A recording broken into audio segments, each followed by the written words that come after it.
there. You can't see it. And I've got the return pump. The return pump, you're not going to be able to see some of those things, but the return pump is there. You can also house any media if you want. That's a right there in the corner. I don't know if you can see it, but that's a nitrate sponge. Actually, I can probably take that out because my refugium does all that work for me now. The Mag 7 pumps the water back up that tube right there, and oh, excuse me, no, that's the Mag 5 that pumps water into my refugium, which again we'll get to later. The Mag 7 pumps the water back up.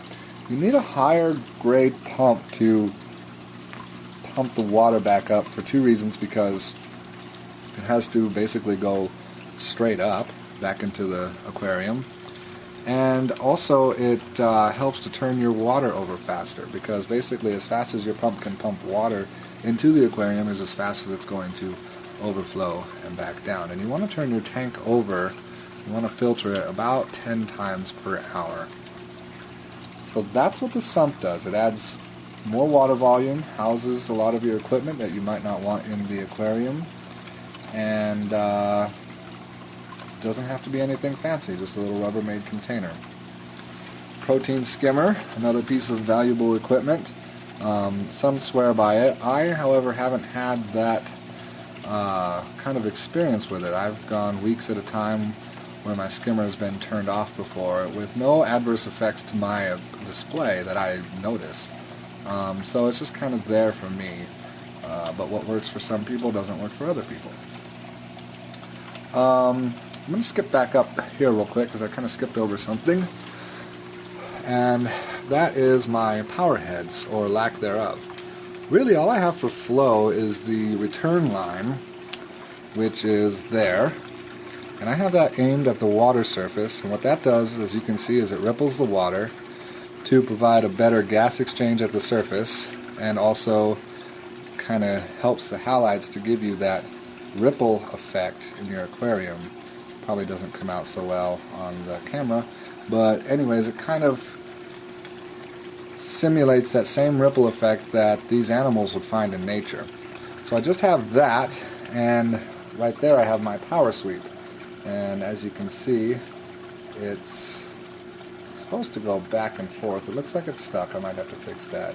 It does that from time to time, but anyways, it goes back and forth and provides flow, and that's all that I have. I do have another pump over here, but I don't have it turned on for a couple reasons.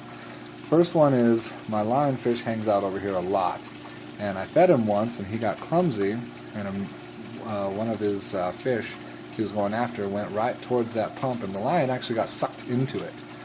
He got himself out, but it scared the heck out of me. But he recovered. He was all repaired within 2 weeks. The other reason I don't have that on is because I need to cover it with a pad like the power sweep has. Let's get over here so we can get out of the glare. There's a pad there to protect the intake, because if the anemone should decide that he wants to move, he has a chance of getting sucked up in that power head as well, and that's never a good thing. I've never had an anemone recover from that. So that's what the pumps do, is they provide flow so that the corals can filter feed as well as photosynthesizing, and we can provide some gas exchange at the surface and add a little natural looking shimmer effect to the tank as well. Alright, we're going to skip back down here. We're going to go behind the tank where I have the refugium.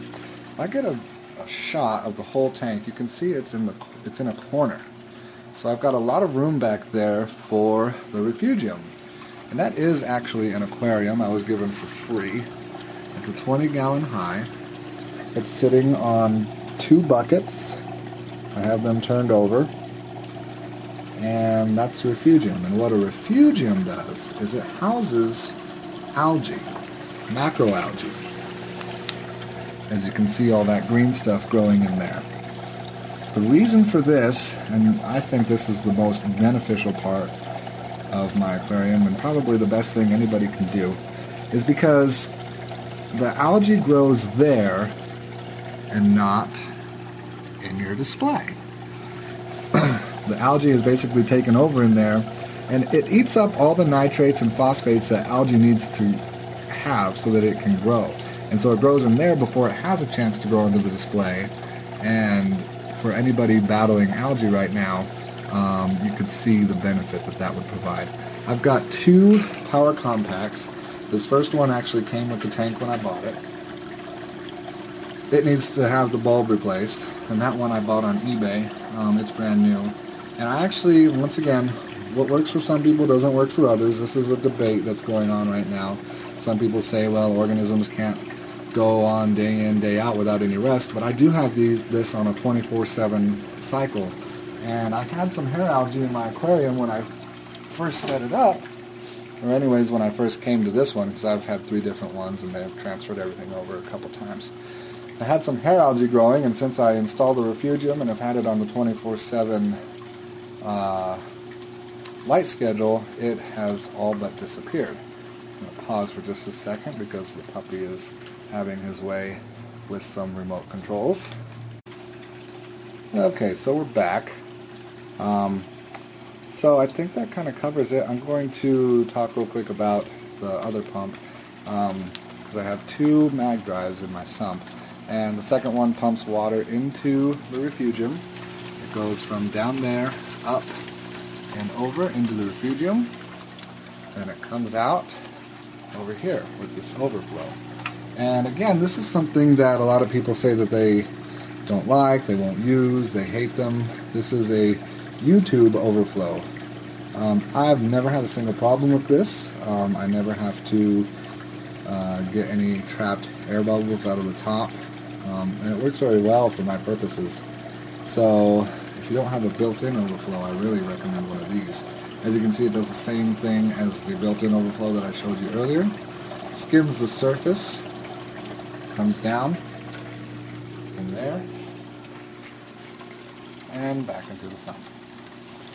And then we just start the whole process over again. Basically, the refugium is on its own cycle, and then the tank is on its own cycle with them mixing in the sump, which, as you can see, I need to add some water. Speaking of adding water to the sump, you can see I have these 2 lines here. That's basically the fill line of my sump. You don't want to fill it all the way up, because if your power goes out, your return line is bound to siphon some of your water out of your tank.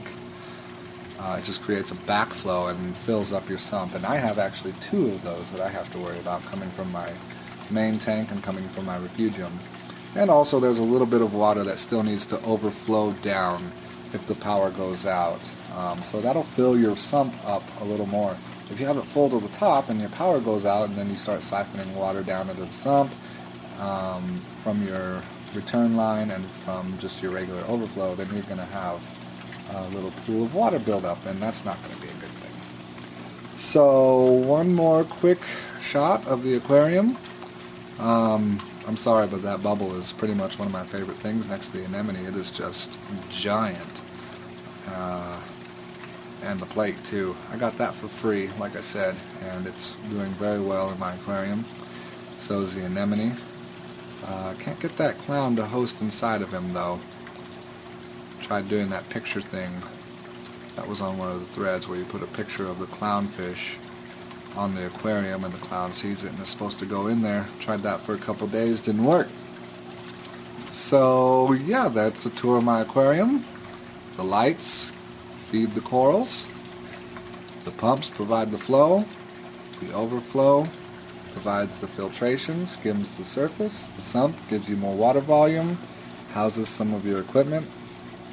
The refugium grows algae, so that algae won't grow in your display. So I hope you enjoyed this video. I hope you vote for me. I could really use an RO unit. I evaporate about 3 gallons per day, and all I have are those 6-gallon jugs. So I'm at the fish store a couple times a week just getting RO. So I will see you all in the forums.